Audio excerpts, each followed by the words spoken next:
보도의 진실을 들여다보고 시청자의 진심에 귀 기울이는 시간이죠. YTN 뉴스 FM 열린 라디오 YTN 시작합니다. 저는 아나운서 최유입니다. 우리 정부의 후쿠시마 오염수 시찰단이 5박 6일 일정 이후 시찰 결과를 보고했죠. 주요 설비대로 설치된 걸 확인했다고 하고요. 방사성 핵종 제거 설비인 알프스 입출구 농도 분석 결과의 원자료를 확보했다는 게 골자였습니다. 시찰단은 아직 안전성 면에서는 결론을 내지 않았는데요. 국제원자력기구 IAEA는 이번 주 중간 보고서를 내면서 일본의 오염수 샘플 분석법이 적절하다, 유의미한 추가 핵종 검출이 안 됐다란 내용을 발표했습니다. 일본의 오염수 방류 가시화되고 있는 분위기 속에서 오염수 방류에 대해 과거와 현재 우리 언론 보도의 온도차는 어떤지 미디어 비평에서 짚어보겠습니다. 오늘 열린 라디오 YTN 지금 바로 시작합니다.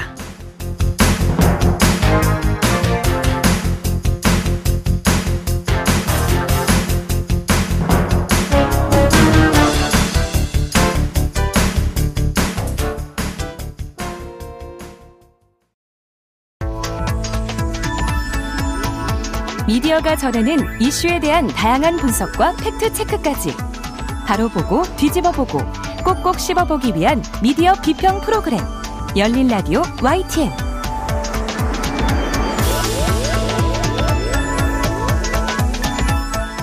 한 주간 뉴스를 꼭꼭 씹어보는 시간 미디어 비평입니다. 오늘은 김원경 뭉클미디어 인권연구소장님과 만나보겠습니다. 안녕하세요. 네, 안녕하세요. 네. 후쿠시마 발전소 오염수 방류를 둘러싼 논쟁이 계속되고 있습니다. 언론 보도도 정말 많이 나오고 있죠. 네, 보도량이 정말 많습니다. 제가 한국언론진흥재단이 제공하는 뉴스 빅데이터 분석 서비스인 비카인즈에서 올해 5월 1일부터 6월 1일까지 한 달간 후쿠시마 오염수라는 키워드로 뉴스를 검색해봤어요. 그랬더니 3,995건이 나왔습니다. 네. 같은 기간에 네이버 뉴스 검색 사이트에서도 살펴보려고 했는데요. 보도량이 너무 많아서 세는 것이 불가능할 정도였습니다. 그래서 기간을 좁혀서 일주일 5월 26일부터 6월 1일까지 보도만 살펴봤는데요. 네. 일주일 만에 무려 2,817건이나 보도량이 있었습니다. 솔직히 이 많은 보도를 읽고 분석하는 것 자체가 무리가 있다라는 생각이 들어서요. 오늘 저희 방송은 대체로 이들 보도 중에서 눈에 띄는 내용을 전달해드리는 수준에 그칠 수밖에 없다라고 미리 사죄의 말씀을 드리고 시작해야 할 것 같습니다. 네, 뭐 워낙 많다 보니까. 네.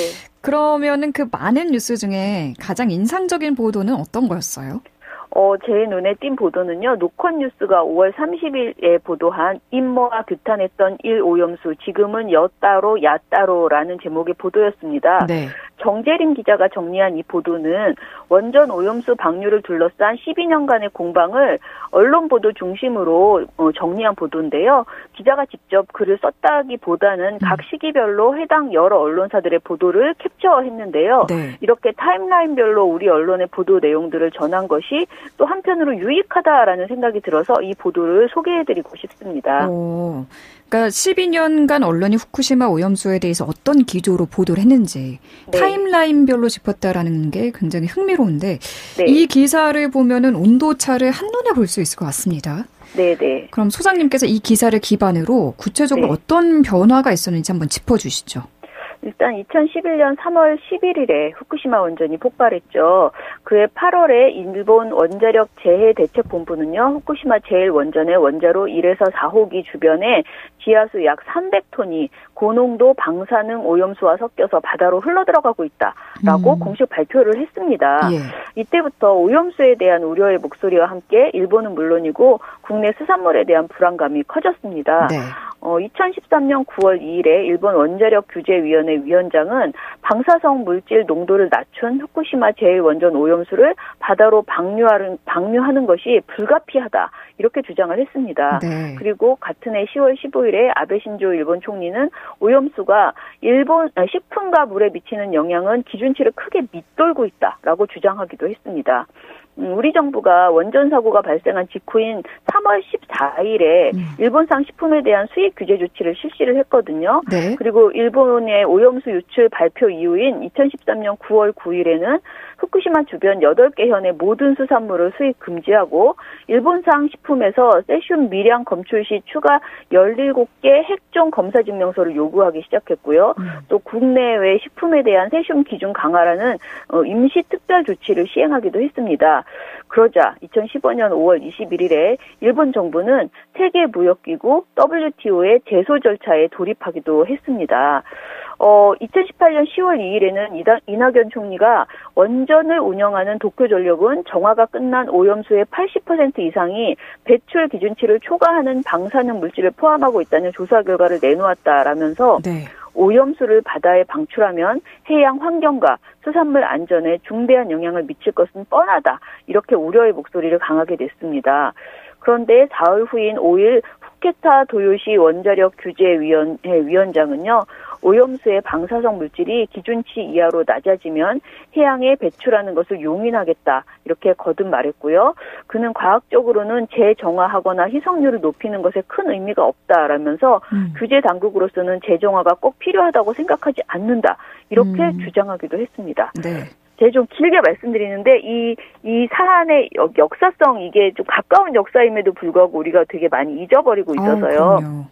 그래서 쭉 한번 짚어볼 필요가 있으니까요. 네. 그리고 2019년 8월 6일에 국제환경단체인 그린피스가 일본의 오염수 방류를 두고 한국을 비롯한 태평양 연안 국가들을 방사선 물질에 노출시킬 수 있는 범죄 행위이자 환경 재앙이다. 이렇게 경고하기도 했습니다. 같은 해 10월 10일에는 원자력 안전 고위 규제자 회의 TRM이라고 부르는데요. 이곳에 후쿠시마 원전 오염수 해양 방류 문제를 공식 제기하기로 우리 정부가 결정을 했습니다. 예.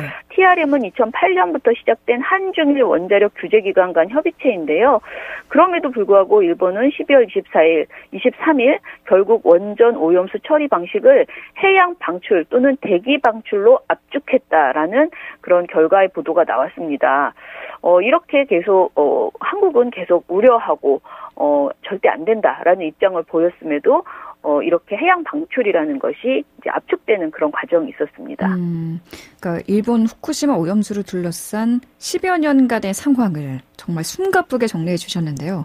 이게 오래전 일이라서 기억나지 않는 부분이 많았는데 정리가 잘 됐습니다. 고맙습니다. 방류 직후 또 그 이후 몇 년간은 정치권이 한 목소리로 오염수 방류를 비판했던 것 같아요. 맞습니까? 네, 맞습니다. 2020년 10월 19일 후쿠시마 원전 오염수를 바다로 방류하겠다는 일본 정부 계획에 대해서 우리의 여야 정치권은 한 목소리로 비판을 했습니다. 네. 당시에 더불어민주당 김태년 원내대표는 일본 정부는 오염수가 안전하다고 하지만 여과하더라도 방사선 물질인 삼중수소는 사라지지 않는다라면서 자국민조차 설득하지 못하고 방류를 강행하는 것이 염려스럽다고 밝혔고요. 당시에 국민의힘 성일종 비상대책위원도 오염수가 노출되면 우리나라는 직접적 피해에 노출될 수밖에 없다라고 강하게 비판했습니다. 다음 날인 원희룡 제주지사, 당시 제주지사죠. 이 제주지사 역시 단 한 방울의 오염수도 용납 안 된다라고 말하기도 했습니다. 네. 그렇지만은 23일 일본 정부는 후쿠시마 원전 오염수 해양 방류 결정을 연기하게 되었습니다. 이게 2020년, 3년여 전. 그렇죠. 그런데 2021년에 다시 스가 요시히데 일본 총리는 국제원자력기구 IAEA에서도 과학적 근거에 기초한 것으로 평가받고 있다라면서 오염수 방류가 현실적인 대안이다라고 다시 주장했습니다. 이에 우리 정부는 절대로 용납할 수 없는 조치라면서 강력 반발하고 나섰고요. 중국도 일본이 책임감 있는 태도로 후쿠시마 원전의 폐수 처리 문제를 신중하게 처리하길 요구한다라고 말한 바 있습니다. 네. 그리고 2021년 6월 29일에 우리 국회는 일본 정부의 오염수 해양 방출 결정을 규탄하는 결의안을 채택했는데요. 당시 국회의원 제적 191명 중 찬성 188표, 기권 3표로 통과된 바 있습니다. 사실상 여야 한 목소리로 오염수 방류에 대해서 규탄한 것이죠. 네. 그리고 2021년 12월 12일에 아사히 신문은 도쿄전력이 후쿠시마 원전 방사능 오염수 해양 방출과 관련한 공사를 내년 6월부터 시작할 예정이다 라면서 전날 원자력규제위원회에 제출했다라고 이렇게 보도를 했습니다. 단 한 방울의 오염수도 용납이 안 된다. 당시에 언론 보도도 보수 진보 성향 따질 것 없이 우려 목소리를 같이 냈다고 봐야겠네요. 그렇죠. 제가 비카인즈에서 언급한 기간인 2020년 10월 1일에서 2021년 6월 30일간의 사설들을 쭉 살펴봤어요. 후쿠시마 오염수 방류를 우려하는 사설이 총 43건이 있었는데요. 그중에서 2021년 4월 13일에서 16일 사이에 사설 제목만 몇 가지 읽어보겠습니다. 네. 가나다 순으로 그냥 쭉 읽을게요. 네. 경향신문, 일본의 무책임한 후쿠시마 오염수 방류 결정 용납 못한다. 국민일보, 원전 오염수 우려 폄하하는 일본, 적반하장이다. 동아일보, 한중 우려, 국내 반발 싹 무시한 일 방사능 오염수 방류 결정. 서울신문, 후쿠시마 방출, 정부는 구체적인 오염수 대책 내놔야. 그리고 세계일보는 일 원전 오염수 방류, 국제사회 지탄받을 범죄 행위다. 조선일보는 일 후쿠시마 오염수 방류 결정, 인적급 불안 배려하지 않았다. 중앙일보는 대단히 유감스러운 후쿠시마 오염수 방류 결정. 한겨레는 후쿠시마 오염수 일방적 방류 용납할 수 없다. 한국일보는 일 오염수 시정 않으면 국제사법 분쟁 불가피하다. 그리고 부산일보의 경우에는 일 원전 오염수 방류, 국제사회 연대로 강력 대응해야 이런 제목들이었습니다. 네. 제목만 봐도 어떤 논조인지 아시겠죠? 네. 조선일보의 2021년 4월 14일자 사설, 아까 언급한 그 사설을 좀 자세히 읽어보면요. 일본 정부가 다른 대안이 전혀 없어 불가피하게 오염수를 방류하는 것으로 보기도 힘들다. 이렇게 지적을 하고 있어요. 조선일보는 후쿠시마 원전 부지 내에 더 이상 오염수 보관 장소가 없다면 주변 주민들 동의를 구해서 부지 밖에 보관하는 방법도 강구할 수 있을 것이다. 삼중수소는 반감기가 12.3년이기 때문에 30년 정도만 더 보관하면 80% 이상은 사라진다. 일본 정부가 성의만 있었다면 비용이 더 들더라도 방류를 뒤로 늦출 수도 있었을 것이다. 이렇게 주장하면서 끝맺고 있습니다. 그러니까 2021년 당시 우리 언론은 용납할 수 없다며 그 방류에 대해 우려 목소리를 냈다는 점 짚어봤습니다. 네네. 네. 지금까지 그러니까 최근 경향이 아니라 이전의 상황들을 찬찬히 복귀해 봤는데요. 네네. 모니터링을 하면서 용어 사용에도 문제가 있다고 느끼셨다고요?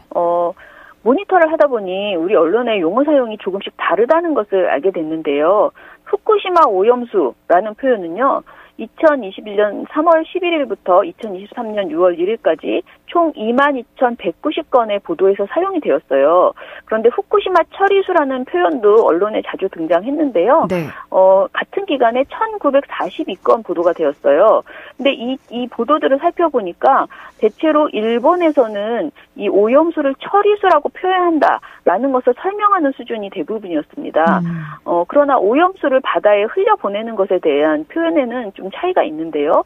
우리 대부분이 방류라는 표현을 사용하고 있어요. 그런데 오염수 방류라는 표현이 13,887건에서 사용되었고요. 여기에 비해서 오염수 투기라는 표현은 947건밖에 되지 않았습니다. 예. 문제는 국제 전문가들은 원전이 정상적으로 가동될 때 냉각수를 배출하는 것을 방류라고 표현할 수 있지만요. 후쿠시마 원전처럼 사고로 원자로가 파괴되어서 누출된 방사성 오염수를 배출하는 것은 방류라고 하지 않고 해양 투기라고 표현하는 것이 맞다라고 설명을 하고 있습니다. 네. 그런 측면에서 우리도 사실은 해양 방류가 아니고 해양 투기라고 표현하는 것이 더 적합한 표현인 것 같은데요. 우리 언론 보도는 대부분 방류라는 단어를 사용하고 있다라는 한계가 있었습니다. 말씀을 듣고 보니까 방류냐 투기냐 이 용어가 참 중요해 보여요. 네. 후쿠시마 오염수를 바다로 내보내는 걸 어떤 시각으로 보느냐에 따라서 달라지는 어찌 보면은 핵심적인 용어잖아요. 네네. 이 용어에 대해서는 생각해보지 못했는데 그런 배경이 있었군요. 소장님 마지막으로 강조하고 싶은 내용 있으실까요? 보도 하나만 더 소개시켜드리고 싶은데요. 미디어 오늘이 5월 31일에 보도한 후쿠시마 오염수 해양 투기 언론의 질문이 필요하다라는 기고문입니다. 이 기고문에서는 언론이 조금 더 적극적으로 뭔가를 적극적으로 질문을 해야 한다라는 내용이 나오는데요. 네. 이 질문의 내용들이 정말 굉장히 구체적으로 되어 있어요. 언론이 정부 등의 광급 자료를 받아쓰기 하는 이런 보도들이 너무 많다. 그런 대신에 앞으로는 일본 정부나 도쿄전력 그리고 한국 정부 또 IAEA 등의 다양한 질문을 하고 그 질문에 대해서 공부하고 취재해서 그 결과를 국민에게 알릴 의무가 있다. 그것도 아주 절실한 상황이다. 이런 내용의 기고문이거든요. 한두 가지 질문만 좀 살펴보면요.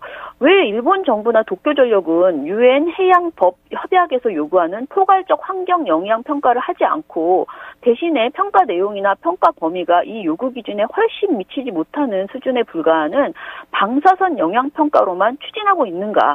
이것을 물어야 된다라는 네. 것입니다. 이런 식으로 굉장히 전문적으로 좀 공부해서 물어야 하는 내용들이 굉장히 많더라고요. 그래서 이런 내용들을 좀 더 적극적으로 보도할 필요가 있다라는 생각을 해봤습니다. 네, 언론인들의 주도적이고 적극적인 자세가 필요하다는 점 짚어주신 것 같습니다. 오늘 말씀 여기까지 들을게요. 감사합니다. 감사합니다. 네, 지금까지 김원경 뭉클미디어 인권연구소장과 함께했습니다. 진실을 전합니다. 진심을 다합니다. 시청자 여러분의 목소리에 귀 기울이는 YTN 뉴스 FM 열린 라디오 YTN 토요일 저녁 8시 20분과 일요일 밤 11시 20분에 방송됩니다. YTN 라디오 프로그램들을 모니터링하고 평가해보겠습니다. 오늘은 박채린 시청자 평가원과 전화 연결해서 이야기 나눠보죠. 안녕하세요. 네, 안녕하세요. 네, 이번 주에 어떤 프로그램 모니터링 하셨어요? 네, 이번 주에는 매주 오후 5시부터 7시까지 방송하는 신율의 뉴스 정면 승부를 들었습니다. 모니터 기간은 5월 15일부터 26일까지 총 2주간입니다. 신율의 뉴스 정면 승부 들으셨군요. 진행은 어땠는지부터 총평해 주실까요? 네, 진행자의 중요한 역할 중 하나는 복잡한 사안을 쉽게 풀어서 설명해 주는 것인데요. 진행자가 설명을 하지 않고 대신 다른 홈페이지를 참고하라거나 다른 사람의 설명을 들어보라는 식의 태도를 보인다면 청취자 입장에선 황당하고 또 불친절하다고 느낄 수밖에 없을 겁니다. 지난 5월 17일 뉴스 인앤아웃 코너에서 비슷한 상황이 있었는데요. 이날 뉴스 인앤아웃이 두 번째로 전달한 소식은 간호법 제정과 관련한 간호사들의 준법 투쟁이었습니다. 예. 간호법 갈등을 두고 야당은 대통령이 대선 공약을 파기한 것이라고 비판을 했고 대통령실은 간호사들의 처우 개선을 약속했을 뿐 공약은 아니었다고 맞섰습니다. 이날 아나운서는 이러한 갈등에 대해 진행자에게 어떻게 보시냐고 물었는데요. 네. 보통은 사안에 대한 진행자의 평가가 이어집니다. 그런데 이날 진행자 신율 씨는 대한간호협회 홈페이지의 영상을 찾아보라며 별다른 설명을 하지 않았습니다. 진행자의 발언을 최대한 그대로 옮겨보면요. 네. 제가 아는 PD분이 대한간호협회 홈페이지 동영상을 자기가 썼다더라. 제가 그걸 봤는데 제가 설명하는 것보단 거길 보시면 될 것 같다라고 했고요. 추가로 덧붙인 설명은 간호협회 측 주장이 허황돼 보이진 않더라 뿐이었습니다. 네. 간호협회 측 주장이 왜 허황돼 보이지 않았는지 설명은 없었습니다. 좋은 참고 자료가 있으면 추천해 줄 수 있다고 생각합니다. 하지만 청취자가 진행자에게 기대하는 역할은 자료 추천이 아니라 사안을 이해하는 데 필요한 정보일 겁니다. 청취자가 여러 사안에 대해 홈페이지 등 자료를 찾아보고 또 쟁점을 파악할 여유가 있다면 굳이 라디오를 들을 필요가 없지 않을까요? 또 속보를 긴급하게 전해야 해서 시간이 부족했던 것도 아니었는데 설명 없이 다른 자료를 살펴보라는 진행자의 태도가 좀 당황스러웠습니다. 네, 좀 더 친절하게 쟁점 내용을 전달해 주는 게 필요하다라는 지적해 주셨고요. 또 짚어볼 내용은 뭐가 있을까요? 네, 사안에 대한 찬반 의견을 고루 소개하지 않은 때가 있었습니다.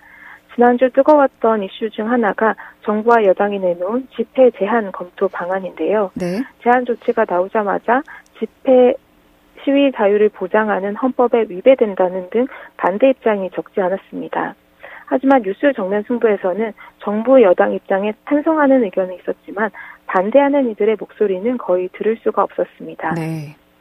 5월 24일 뉴스 인앤아웃 코너에서 집회 시위 제한 관련 소식을 전하면서 윤재옥 국민의힘 원내대표, 또 같은 당 전주의 원내대변인, 그리고 한동훈 법무부 장관 등 제안에 찬성하는 정부 여당 인사 4명의 목소리를 전했고요.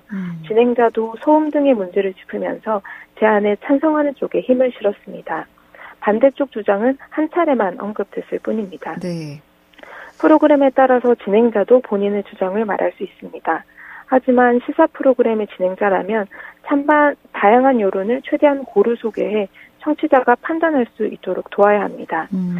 이날 집회 제안에 대해 찬성 입장을 중심으로 소개하고 진행자도 같은 입장을 내세운다면 편향적이라는 지적을 받을 수밖에 없습니다. 네, 찬반 여론을 최대한 고루 소개해달라고 말씀해 주셨고요. 방송 주제에 대해서는 어떻게 보셨나요? 네, 주제 선정에서 아쉬움이 남는 부분이 있었습니다.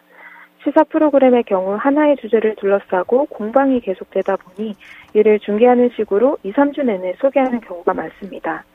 정치적 공방이 이어지는 주제에 매몰되면서 정작 대다수 시민의 삶에 중요한 다른 민생 이슈 등과 멀어지는 게 아닌가 하는 생각이 들 때도 있습니다. 네.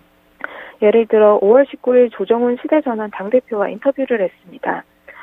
김남국 더불어민주당 의원의 코인 투기 논란이 인터뷰의 주제였지만 조 의원이 관심을 갖고 있는 외국인 가사 도우미 정책을 잠깐 다뤘습니다. 인사치레로 잠깐 언급해 내용의 깊이는 거의 없었지만 이 정책이 저출생 해결책으로 나오기도 했고 최저임금이나 노동, 여성인권 등 민생을 포함한 여러 이슈와 연결돼 꽤 중요한 주제라고 생각을 했는데 너무 짧게 언급하고 지나가 아쉬웠습니다. 네. 예를 들어 민주당 돈봉투 의혹이나 후쿠시마 오염수 논란 등처럼 모두가 똑같이 반복하고 있는 주제 말고 민생과 더 밀접한 다른 중요한 주제를 놓치고 있지는 않는지 점검을 해봤으면 합니다. 네, 올해 시청자 평가 여기까지 듣겠습니다. 감사합니다. 네, 감사합니다. 네, 지금까지 박채린 시청자 평가원이었습니다. 열린 라디오 YTN에서는 시청자 여러분의 목소리를 듣습니다. 참여 신청과 의견은 유료 문자 샵 0945, 우물정 0945나 YTN 라디오 프로그램 열린 라디오 YTN 게시판을 통해 남겨주세요.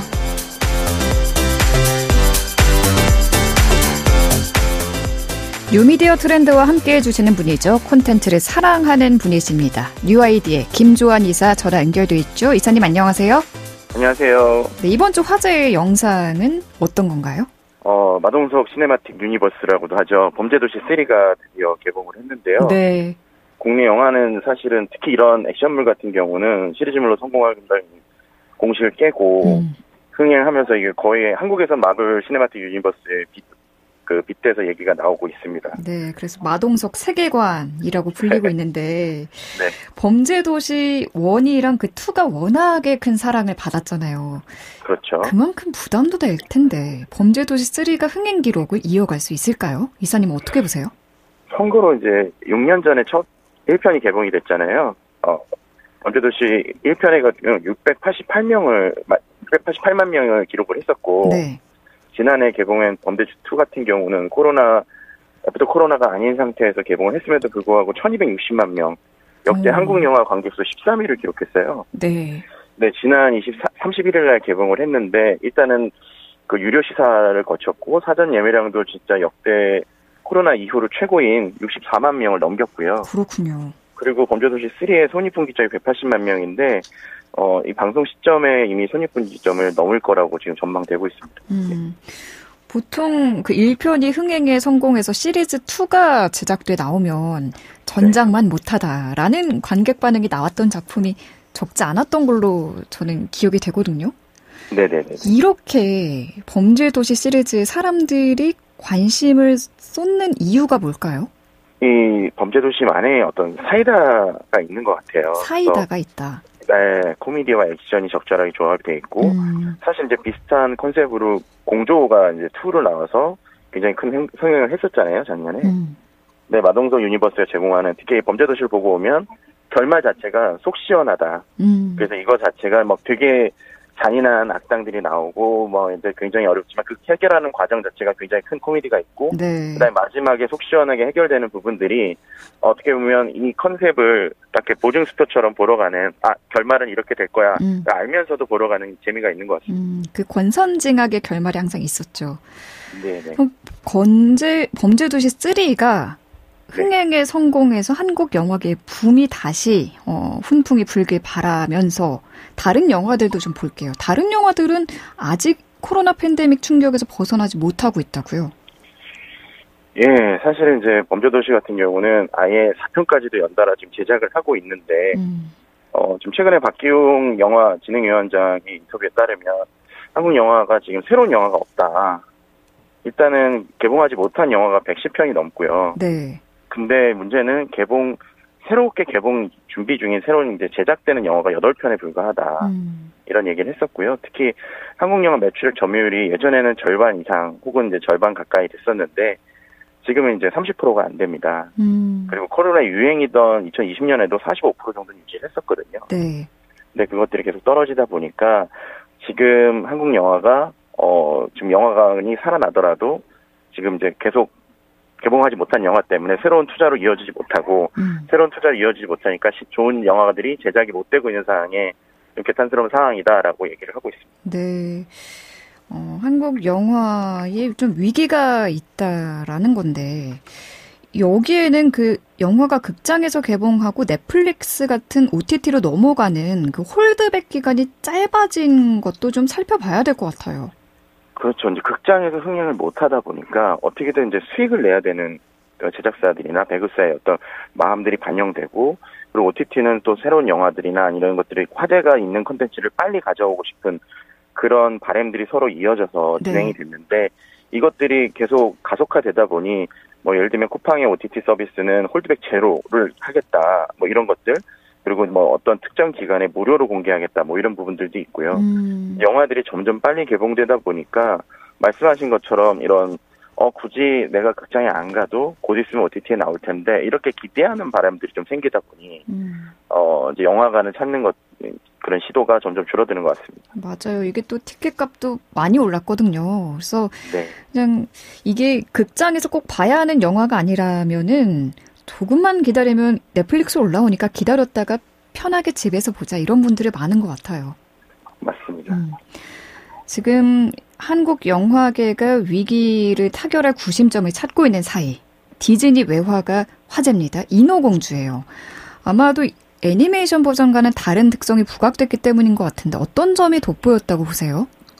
이게 처음부터 되게 논란이 됐었죠. 기존에는 인어공주라 하면 백인의 이제 여주인공 파란 눈에 빨간 머리. 맞습니다. 전형적인.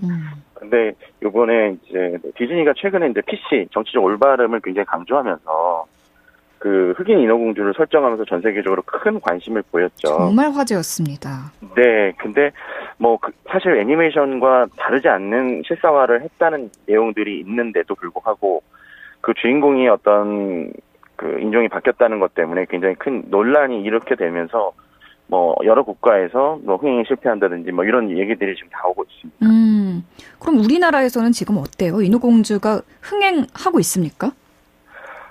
지금 원래는 이제 신작이 개봉을 하면 적어도 2등이나 이제 박스 오피스에서 순위권에 있어야 되는데요. 지금 기존에 개봉했던 영화들 뭐 이제 분노의 질주나 아니면 가오갤, 가디언즈 오브 갤럭시보다도 사실은 조금 더 뒤에 처져 있는 상태고요. 밀리고 있군요. 지금 얘기했던 뭐 범죄도시보다도 훨씬 더 비춰지고 있어서 국내에서는 큰 흥행을 기대하기는 어려울 것 같습니다. 근데 다만 북미에서는 좀 흥행을 하고 있고요. 그리고 이제 이거에 대한 논란으로 인해서 어떻게 보면 이제 관람을 하려는 약간 움직임 같은 것들도 보이고 있긴 한데 사실 2019년에 영화 알라딘 같은 경우는 1279만 명을 기록했었거든요. 한국에서. 네, 그거에 비해서 많이 대조적이라 그 부분이 아직 아쉬운 부분으로 작용하고 있습니다. 범죄도시 얘기를 또 꺼내주셔서 잠깐 또 덧붙이자면은 4편도 이미 제작이 됐다고 하더라고요. 예, 그 3편 끝나고 나서 4편에 대한 얘기가 조금 더 언급이 돼서 사람들이 큰 기대를 모으고 있다고 합니다. 아마 기획 자체는 8편까지 되어 있다고 하고요. 8편이요? 예, 아마 손익분기점 자체가 굉장히 높지 않은 영화이기 때문에 이제 흥행이 아주 큰 실패를 하지 않는 한 계속 제작될 것으로 여겨지고 있습니다. 마동석 배우님은 언제 쉴까요? 쉬지 않고 지금 이 범죄도시 시리즈를 촬영하고 있는 것 같은데. 오늘 영화 이야기 쭉 나눠봤습니다. 지금 뭐 극장가에 영화가 많이 걸리긴 했거든요. 저도 뭘 볼지 고민 중인데. 네. 이번 주말에 극장 가는 분들 어떤 선택을 하실지 궁금해지네요. 뉴미디어 트렌드 여기까지 이야기 나눠보겠습니다. 고맙습니다. 네, 감사합니다. 네, 지금까지 UID의 김조한 이사였습니다.